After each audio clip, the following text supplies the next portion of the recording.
முன்னொரு காலத்தில் ஒரு புலவர் வாழ்ந்து வந்தார். அவர் தனது குடும்பத்திற்கு உணவு கூட அளிக்க முடியாத வறுமை நிலைக்கு தள்ளப்பட்டார். அதனால் அரண்மனைக்கு சென்று மன்னரிடம் உதவி கேட்க முடிவு செய்கிறார்.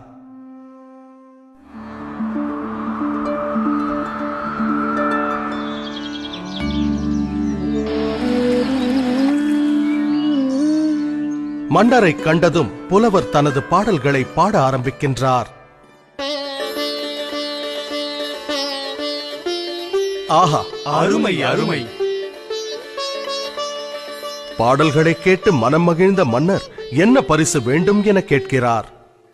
சீராக அடுக்கப்பட்ட அழகான சதுரங்க பலகையை காண்பித்த புலவர், மாமன்னா, சதுரங்க பலகையின் முதல் கட்டத்தில் ஒரே ஒரு நெல்மணியை வைத்த பின் ஒவ்வொரு கட்டத்திற்கும் அதனை இரட்டிப்பாக்கினால் அதை தக்க பரிசாக ஏற்றுக்கொள்வேன்.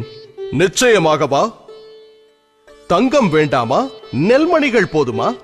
ஆம் மன்னா என்றார் புலவர். அப்படியே ஆகட்டும்.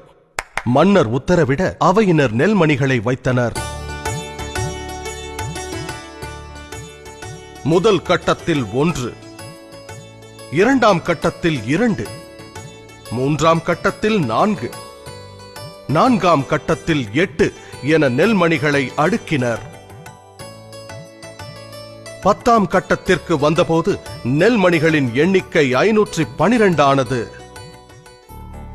20ஆம் கட்டத்திற்கு வந்தபோது நெல்மணிகளின் எண்ணிக்கை 5,24,288 என அதிகரித்தது.